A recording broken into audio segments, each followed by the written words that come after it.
નમસ્કાર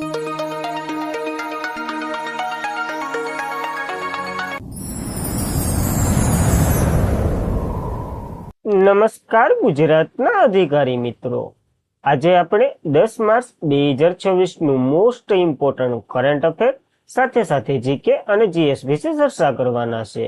તો ખાસ કરીને ચેનલ ઉપર નવા હોય તો ચેનલને સબસ્ક્રાઇબ કરી લેવી, વિડીયો પસંદ આવે લાઈક કરવો અને તમારા મિત્રો સુધી અવશ્યથી શેર કરી દેવો।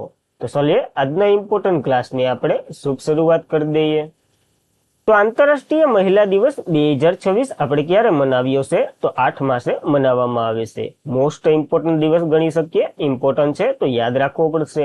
8 માર્ચ 2026 ના રોજ આપણે આંતરરાષ્ટ્રીય મહિલા દિવસ ઉજવીએ છીએ, જે અનેક વિશ્વવ્યાપી વાર્ષિક કાર્યક્રમ જે મહિલાના અધિકારી ચળવળ અને નોંધપાત્ર સિદ્ધિઓની માન્યતા આપવા અને લિંગ સમાનતાને પ્રોત્સાહન આપવા માટે સમર્પિત છે। આ દિવસની થીમ તો કે ગ્રીવ ટુ ગ્રેટ એની થીમ છે, તો થીમ પર મહત્વ ધરાવે છે તો યાદ રાખવી। પ્રથમ વખત આપણે 1975 માં સંયુક્ત રાષ્ટ્રએ આની જાહેરાત કરી હતી, ત્યારથી મનાવ્યો છે। અને ભારતમાં એક રાષ્ટ્રીય મહિલા દિવસ પણ હોય છે, ખ્યાલ છે ને? 13 ફેબ્રુઆરીએ હોય સરોજની નાયડુનો જન્મદિવસ। અને અહીંયા જ કાલ રાજ્યપાલ વિશે એક મહત્વનું વાક્ય આપ્યું હતું, જે એક્ઝામમાં પૂછાઈ ગયું, તો કોમેન્ટ કરી દઉં, ઇમ્પોર્ટન્ટ છે। માર્ચના દિવસો જોઈ લઈએ। શૂન્ય ભેદભાવ દિવસ 1 માસે, વિશ્વ નાગરિક સંરક્ષણ દિવસ અને વિશ્વ સિંહગ્રામ દિવસ 1 માસે મનાવ્યો। 3 માસે વિશ્વ વન્યજીવ દિવસ અને વિશ્વ શ્રવણ દિવસ। 4 માસે રાષ્ટ્રીય સલામતી દિવસ અને વિશ્વ સ્થૂળતા દિવસ। 5 માર્ચ આંતરરાષ્ટ્રીય નિઃશસ્ત્રીકરણ અને અપ્રસાર જાગૃતનો દિવસ। 7 માર્ચ જન ઔષધિ દિવસ આપણે મનાવી શક્યા છે। તો મહત્વના દિવસો આપણને યાદ રહેવા જોઈએ, ઇમ્પોર્ટન્ટ બની રહ્યા છે। ત્યારબાદ કયા દેશે વિશ્વનું સૌપ્રથમ પાંખિક માટે સ્ટેટ સેલ થેરાપી એટલે કે સારવારને મંજૂરી આપી છે? તો જાપાને મંજૂરી આપી છે। આ મગજને એક અસર કરતો રોગ છે, તમે કહી શકો આ ટાઈપનો। તો સિમોટો ફાર્માસિક એસપીએન માટે મંજૂરી મળી, જે એક સારવાર જે પાંખિક દર્દીઓને મગજ પ્રેરિત પ્લુરિપોન્ટ સ્ટેપ જે કોષનું ટ્રાન્સપોર્ટ કરશે। ટૂંકમાં મગજમાં જે અસર કરતી સ્નાયુ હોય ને એને કાઢી અને નવી સ્નાયુ ફિટ કરવાનો આનો ઉદ્દેશ્ય છે। મેડિકલ સ્ટાર્ટઅપ કોસ્પિન્સ રીટહાર્ટને મંજૂરી મળી અને હૃદય સ્નાયુ શીટને જે નક્ત રવિ એટલે કે નક્ત રક્તવાહિની બનાવી અને હૃદયના કાર્યને પુનઃસ્થાપિત કરવાનું આમાં મદદ કરશે। ઝડપી દર્દીનું એક્સરે શરતો અને સમય મર્યાદા મુજબ આ સિસ્ટમ સારવાર 2026માં ઉનાળુ સુધીમાં જાપાનમાં શરૂ થાય એવી ગણતરી છે, તો આપણને યાદ રાખવી પડશે, પ્રથમ છે એટલા માટે। જ્યારે પ્રાંશિક રોગની વાત કરીએ, જે પ્રગતિશીલ ન્યુરોલોજીકલ ડિસઓર્ડર એટલે મુખ્યત્વે શરીરના જે ગતિવિધિ હોય ને એના ઉપર અસર કરે અને આ મગજની ચોક્કસ ભાગમાં ડિપોમાઇન્ટ ઉત્પન્ન કરતા ચેતાકોષોનો વિનાશ કરે। ટૂંકમાં તમને ખબર જ ન પડે કે તમારું મગજ કઈ અસર તમને મોકલી રહ્યું છે, તો શું કરો તમે? આનાથી ધ્રુજાણી, સ્નાયુની જડતા, ધીમી ગતિ અને સાલવા વગેરે સંતુલનમાં મુશ્કેલી જેવા લક્ષણો ધીમે ધીમે અનુભવે છે અને આ બહુ લાંબા પાયે બહુ નુકસાન કરે છે। સામાન્ય રીતે 60 વર્ષથી વધુ ઉંમરના લોકોને અસર કરે છે। સમય જતાં જ આના લક્ષણો ખરાબ થઈ જાય એટલે કે ખરાબ આકલ લે છે, તો ખાસ યાદ રાખવું, જાપાને આને મંજૂરી આપી દીધી। જાપાનની વાત કરી લઈએ। જાપાન આયરુ, કેપિટલ ટોક્યો, ચલણ યેન છે અને પીએમ ખાસ યાદ રાખવા પ્રથમ મહિલા છે સેન તાઇકેન્સી, તો ખાસ ઇમ્પોર્ટન્ટ બની રહ્યા છે, તો યાદ રાખવા આપણને। ત્યારબાદ મોસ્ટ ઇમ્પોર્ટન્ટ પ્રશ્ન આઈ થિંક બધાને ખબર જ હશે। T20 વર્લ્ડ કપ 2024 ઇન્ડિયા અને ન્યુઝીલેન્ડ એટલે કે ન્યુઝીલેન્ડને 100 રનથી હરાવી ભારતે કેટલામું ટાઇટલ જીત્યું છે? તો ભારતનું આ ત્રીજું ટાઇટલ છે, કારણ કે 2007માં પેલું ટાઇટલ તો આપણે જીત્યું હતું, ત્યારે તો પાકિસ્તાન સામે હતું, તો મૂકવાનું જ ન થાય। તો રવિવારે અમદાવાદમાં રમાયેલ મેચ સંજુ સેમસંગ દ્વારા 89 રન અને ઈશાન કિશાન વગેરે જેવા ખેલાડીઓથી આપણે જીત મળી છે, તો યાદ રાખવું। આઈસીસી T20 વર્લ્ડ કપ પુરુષોની જે T20 વર્લ્ડ કપ 2026 10મી આવૃત્તિ હતી, યાદ રાખવું। હોસ્ટ તો કે ઇન્ડિયા અને શ્રીલંકાએ કર્યું હતું। ફાઇનલ નરેન્દ્ર મોદી સ્ટેડિયમ અમદાવાદમાં છે ને, અહીંયા રમાઈ હતી। ભારતનું તો કે આ ત્રીજું ટાઇટલ છે। હાર્યું તો કે ન્યુઝીલેન્ડ હાર્યું છે। Player of the tournament Sanju Samsung રહ્યા છે। બ્રાન્ડ એમ્બેસેડર આના રોહિત શર્માને બનાવ્યા હતા, જે તો આપણે અગાઉ જોઈ જ ગયા હતા, તો યાદ રાખવા। જ્યારે T20ની વાત કરીએ, પહેલી આવૃત્તિ 2007માં સાઉથ આફ્રિકામાં યોજાઈ હતી, ત્યારે ભારત જીત્યું હતું, તો ભારતનું પહેલું ટાઇટલ ગણી શકો અને આમે પહેલું જ હતું। 9મી આવૃત્તિ 2024માં ભારત અને દક્ષિણ આફ્રિકા એટલે ટૂંકમાં ભારત જીત્યું હતું, દક્ષિણ આફ્રિકા હાર્યું હતું। 10મી આવૃત્તિ ભારત જીત્યું, ન્યુઝીલેન્ડ હાર્યું છે, આ ભારતમાં યોજાઈ હતી, તો યાદ રાખવી। જ્યારે 11મી આવૃત્તિ હવે મોસ્ટ ઇમ્પોર્ટન્ટ બની રહી છે, 2028માં થવાની છે, ઓસ્ટ્રેલિયા અને ન્યુઝીલેન્ડમાં સંયુક્ત રીતે. તો આપણને ખાસ મહત્વ ધરાવે છે, તો યાદ રાખવું આ બેઝિક માહિતી. ત્યારબાદ કયા રાજ્યએ 16 વર્ષથી ઓછી ઉંમરના બાળકોને સોશિયલ મીડિયા ઉપર પ્રતિબંધ મૂક્યો છે? તો કર્ણાટકને થોડીક બુદ્ધિ આવી, નકર બીજા બધી તો હોમ એવી રીતના ચાલે છે આપણા રાજ્ય, થોડીક જોવું જોઈએ. કર્ણાટક સરકારે તેને તાજેતરમાં જ બજેટમાં 16 વર્ષથી ઓછી ઉંમરના બાળકો દ્વારા જે સોશિયલ મીડિયાનો ઉપયોગ પર પ્રતિબંધ મૂકવાની જાહેરાત કરી છે.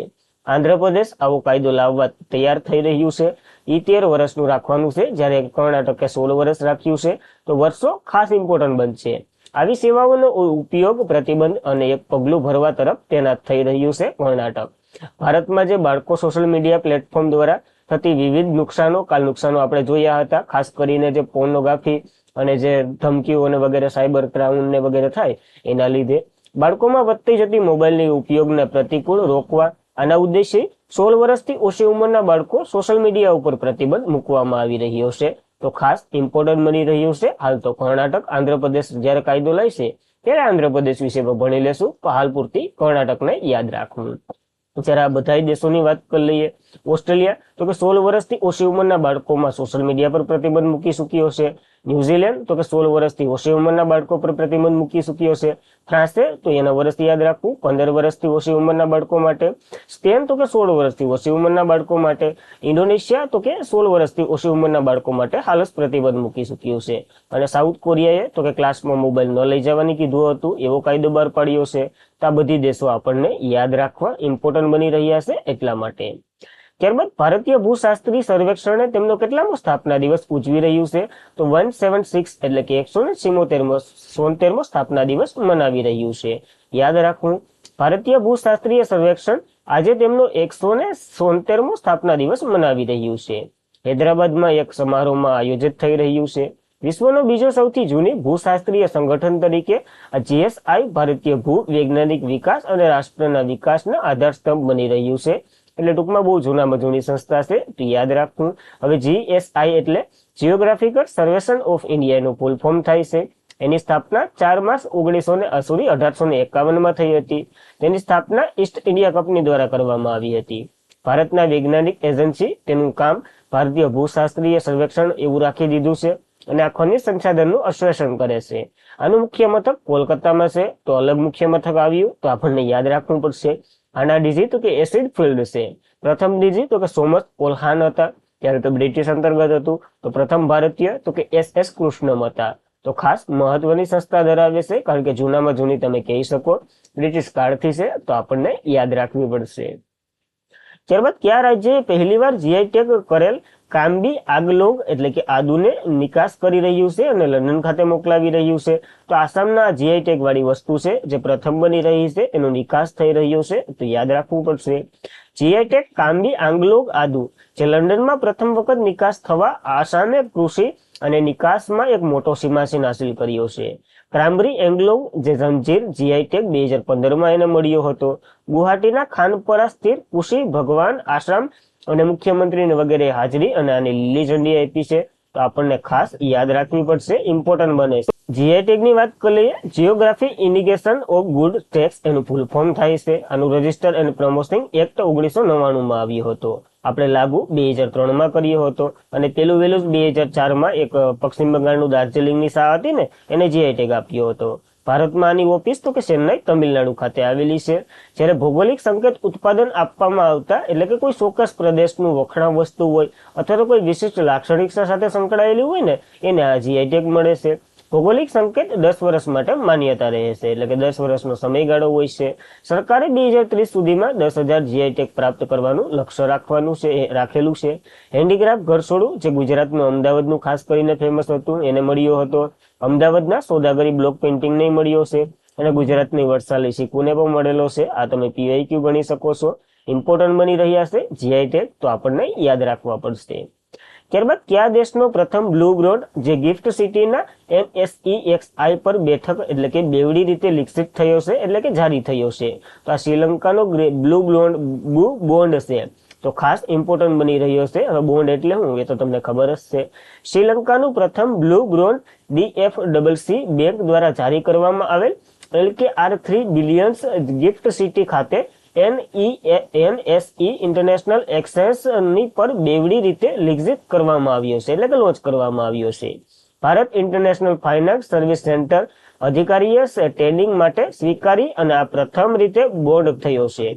ભારતની ઇન્ટરનેશનલ ફાઇનાન્સ સર્વિસ સેન્ટર ખાતે વિદેશી ઇસ્યુ તરફ આ એક પ્રથમ બ્લુ બોન્ડનું પગલું છે. આ દરમિયાન તો કે બ્લુ એટલે તો ખબર ને, જે સી એટલે કે સમુદ્રનું શાસ્ત્ર અને બ્લુ ને એ બધી કહેવામાં આવે તો એ ટાઈપનું બ્લુ છે. આ ટકાઉ ફાઇનાન્સને પ્રોત્સાહન આપશે. જોઈ લે આનો આખો અર્થ પહેલા તો બ્રોન્ડનો. તો બ્રોન્ડ એટલે કે નાણાં મળશે ટકાઉ દરિયાઈ અને મત્સ્યી પ્રોજેક્ટને ખર્ચ કરવા માટે. અને આ વિશ્વનો પ્રથમ બ્લુ બોન્ડ જારી કરનાર દેશની વાત કરીએ તો સેશલ્સ છે, જ્યારે ભારતમાં આપેલો જારી કર્યો છે શ્રીલંકાએ ગિફ્ટ સિટી ગુજરાત ખાતે. તો આપણા માટે મહત્વ ધરાવે છે. પ્રશ્ન નહીં સમજાયો હોય તો વાંધો નહીં, બીજી વાર જોઈ લેજો, સમજાઈ જાય, કારણ કે પ્રશ્ન એવા બધી નહીં આવે. શ્રીલંકાની વાત કરી લઈએ. કેપિટલ કોલંબો જે વાણિજ્યક છે, અને સી જયવર્ધનપુરમ કોટે જે વહીવટી છે. ચલણની વાત કરીએ તો રૂપિયો છે શ્રીલંકન. પ્રેસિડેન્ટની વાત કરીએ અનાર કુમાર દિસનાયક છે. પીએમ તો કે આરણ્ય અમર સુયા છે. તો ખાસ આ નવી નિયુક્તિ હતી જે તે સમયે યાદ રાખવી આપણને. ત્યારબાદ મહત્વાકાંક્ષી જિલ્લાઓમાં સસ્ટેનેબલ ડેવલપમેન્ટ ગોલને આગળ વધારવા માટે નીતિ આયોગ અને કયા દેશના ઇન્ટરનેશનલ કોઓપરેશન એજન્સી વચ્ચે બીજા તબક્કા માટે કરાર પર હસ્તાક્ષર થયા છે. તો જાપાનના ભાઈ છે એને અને આપણા આ બે કરાર પર હસ્તાક્ષર કર્યા છે. જોઈ લઈએ. નીતિ આયોગ અને જાપાન ઇન્ટરનેશનલ કોઓપરેશન એજન્સી જે સોમવારે મહત્વાકાંક્ષી જિલ્લાઓ જે બ્લોક્સ વિકસાવવાના હસ્તક્ષેપને મજબૂત કરવાના હેતુથી જાપાન ભારતીય સહકારી કાર્યવાહી ટકાઉ વિકાસ લક્ષ્ય એટલે સસ્ટેનેબલ ડેવલપમેન્ટ ગોલ્સ કેટલા છે આપણા, તો કે 17 છે, એને પૂરા કરવા માટે આ કરાર પર હસ્તાક્ષર થયા છે.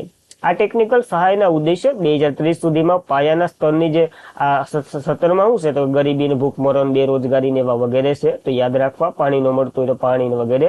આ ટકાઉ વિકાસને સિદ્ધને વેગ આપવાનો છે. નીતિ આયોગનું આ મહત્વાકાંક્ષી જિલ્લા પોષણ સુધારવો અને યુનિસેફ ઇન્ડિયા સાથે કરાર કર્યો હતો. એ ભવિષ્યમાં કર્યો હતો. તો ખાસ અલગ અલગ બની શકે છે પ્રશ્ન. જાપાનની વાત આવે તો આપણે આનો વિકાસ કરવા માટે કરાર કર્યો છે, જ્યારે પોષણ માટે વાત આવે તો યુનિસેફ ઇન્ડિયા સાથે આપણે કરાર કરેલો છે. બંને નીતિ આયોગ સાથે જ કરેલા છે. તો ખાસ ઇમ્પોર્ટન્ટ બની રહ્યો છે આ કરાર. નીતિ આયોગની વાત કરી લઈએ. National institution for transforming India એનું ફૂલ ફોર્મ થશે. આનું આયોજન પર્સના સ્થાને આવ્યું હતું 1 જાન્યુઆરી 2015ના રોજ, જે ખ્યાલ હોવો જોઈએ. આના અધ્યક્ષ તો કે ઓદાની રૂએ પીએમ હોય, હાલ મોદીજી છે. વાઇસ પ્રેસિડેન્ટ ડોક્ટર સુમન કે બેરી છે. અને પહેલા તો કે અરવિંદ પનગડિયા હતા. હમણાં નવા સીઈઓ આવ્યા છે નિધિ સિબર, તો યાદ રાખવા. જ્યારે પહેલા તો કે અમિતાભ કાંત હતા. તો આ મહત્વની માહિતી આપણને યાદ રહેવી જોઈએ. ત્યારબાદ કયા દેશમાંથી શોધાયેલ સૌથી જૂની ખડતલ કલા જે 60 એટલે કે 67,800 વર્ષ જૂની હાથીથી બનાવેલ સ્ટેટન મળી આવી છે. તો આ ઇન્ડોનેશિયામાંથી આવી જૂની કળા મળી આવી છે. તમે ઇમેજમાં જોઈ શકો એ મળી આવી છે. તો ઇન્ડોનેશિયાના ટાપુ સુલાવેલ પર સોનાના પથ્થરની ગુફામાં એક હાથથી બનાવેલ સ્ટેટ ઓછામાં ઓછી 67,800 વર્ષ પહેલાની આ માનવામાં આવી રહી છે. અને વિશ્વ હાલ આ ઓળખનું કળાનું સૌથી જૂનું ઉદાહરણ માની રહ્યું છે. આ શોધાયેલ પોઈન્ટ જે સપાટી પર બનાવેલ ખનિજ સ્થળો એટલે કે યુરેનિયમની શ્રેણીનું વિશ્લેષણ કરી રહ્યું છે. અને આ બધી એવું કહેવામાં આવ્યું છે, કંઈ ઉપદેશ આપ્યો હોય અથવા તો કોઈને જણાવ્યું હોય એ ટાઈપનું છે. તો ખાસ એવું બધી નથી, ઇન્ડોનેશિયામાંથી શોધાયું છે એ યાદ રાખજો, કારણ કે પ્રશ્ન ત્યાંથી જ આવશે. ત્યારબાદ પીઠ પત્રકાર અને રાજ્યસભાના ભૂતપૂર્વ સાંસદ એસ.કે. દુવાનું નિધન થયું છે. તો 3 અગ્રણીય રાષ્ટ્રીય દૈનિક ભૂતપૂર્વ સંપાદન અને રાજ્યસભાના સાંસદ એસ.કે. દુવા જે બુધવારે ટૂંકા ગાળાની બીમારી બાદ 88 વર્ષની વયે અવસાન થયું છે. તો યાદ રાખવું, એને 1998માં પદ્મભૂષણ અને તેમણે અટલ બિહારી વાજપેયી અને એસ.સી. દેવગૌડા મીડિયા સલાહકાર તરીકે પણ સેવા આપી હતી. તેઓ ડેનમાર્ક ભારત સરકારના રાજદૂત રહ્યા હતા અને રાજ્યસભાના નામાંકિત સભ્ય તરીકે એટલે નિમણૂક કરે ને ઓલા 12 સભ્યની રાજ્યસભામાં કયા આર્ટિકલ મુજબ કોમેન્ટ કરો. એ સભ્ય 2009 થી 15 સુધી રહ્યા હતા. તો બહુ સારું એવું વ્યક્તિત્વ છે. તો આપણને યાદ રાખવું પડશે. અને આજના માટે એટલું જ હતું. ખાસ કરીને મિત્રો, વિડીયો પસંદ આવતો હોય તો લાઈક કરો, તમારા મિત્રોને શેર કરો. ચેનલ ઉપર નવા હોય તો અવશ્યથી સબસ્ક્રાઇબ કરી લો. ચલો કાલનું રિવિઝન કરી લઈએ આપણે. તો ભારતમાં કયા દિવસે દેશમાં જન ઔષધિ દિવસ મનાવવામાં આવે છે? તો 7 માર્ચે આ દિવસ મનાવવામાં આવે છે. ત્યારબાદ કઈ રાજ્ય સરકારે મહિલા સ્ટાર્ટઅપ માટે હરસ્ટાર 5 લોન્ચ કર્યું છે? તો ગુજરાતે, અને એક કર્નવલેકનું નામ બદલીને હું રાખ્યું હતું એ પણ કોમેન્ટ કરી દઉં. રાષ્ટ્રપતિએ કેટલા નવા રાજ્યપાલો અને ઉપરાજ્યપાલની નિમણૂક વગેરે બદલી કરી છે? તો 9 રાજ્યપાલો અને કેન્દ્રશાસિત પ્રદેશના રાજ્યોમાં આવું બધી કર્યું છે, તો યાદ રાખવું. કયા આર્ટિકલ મુજબ? કોમેન્ટ કરો. ભારતની પ્રથમ નદી કિનારાની દીવાદાંડીનો શિલાન્યાસ તો કે બ્રહ્મપુત્ર નદી ઉપર થયો છે. મુખ્યત્વે 4 સ્થળોએ નાખવામાં આવશે. નેશનલ હાઈવે 2 ગણી શકો તમે. વર્ષથી ઓછી ઉંમરના બાળકો માટે સોશિયલ મીડિયા પર પ્રતિબંધ મુકાયો છે. તો ઇન્ડોનેશિયાએ મૂક્યો છે આ પ્રતિબંધ. કઈ સંસ્થાએ એઆઈ ટૂલ સુદર્શન તૈનાત કર્યું છે? તો કે સેબી દ્વારા તૈનાત કરવામાં આવ્યું છે, યાદ રાખવું. ડ્રગ્સ કંટ્રોલ જનરલ ઓફ ઇન્ડિયાના અધ્યક્ષનું નામ જણાવો જેનો કાર્યકાળ લંબાવ્યો છે? તો રાજીવ રઘુવંશી આનું નામ છે, તો આપણને યાદ રાખવું પડશે. લંડન રોયલ જિયોગ્રાફી સોસાયટી તરફથી પ્રતિષ્ઠિત સંરક્ષણ પુરસ્કાર જીતનાર પ્રથમ ભારતીય તો કે કૃતિક કરંથ બન્યા છે, તો યાદ રાખવા આપણને. ત્યારબાદ કઈ આઈસ અને પ્રતિજ્ઞા ટ્રસ્ટે મગજ કોઓપરેશન મૂન પ્રોજેક્ટ શરૂ કર્યો છે એના માટે? તો આઈસ બેંગ્લોરે આ પ્રોજેક્ટ શરૂ કર્યો છે, તો યાદ રાખવો. ત્યારબાદ કઈ બેંકે જનરલ ઇન્સ્યુલેશનના શૂન્ય ભરોસા અપનાસા ઝુંબેશ અંતર્ગત પંકજ ત્રિપાઠીને બ્રાન્ડ એમ્બેસેડર બનાવ્યા છે? તો એસબીઆઈએ બનાવ્યા છે, તો ખાસ યાદ રાખવા. અને આજના માટે એટલું જ હતું. ખાસ કરીને મિત્રો, વિડીયો પસંદ આવતો હોય તો લાઇક કરો, તમારા મિત્રોને શેર કરો. ચેનલ ઉપર નવા હોય તો અવશ્યથી સબસ્ક્રાઇબ કરી લો. પીડીએફ, સ્ટડી મટીરિયલ વગેરે માટે ટેલિગ્રામમાં જોઈન્ટ થઈ જવું. અને આજના માટે એટલું જ હતું. ખાસ મહેનત બહુ થાય છે, તો વધુમાં વધુ શેર કરો એવી આશા સાથે જય હિન્દ, જય ભારત, ધન્યવાદ.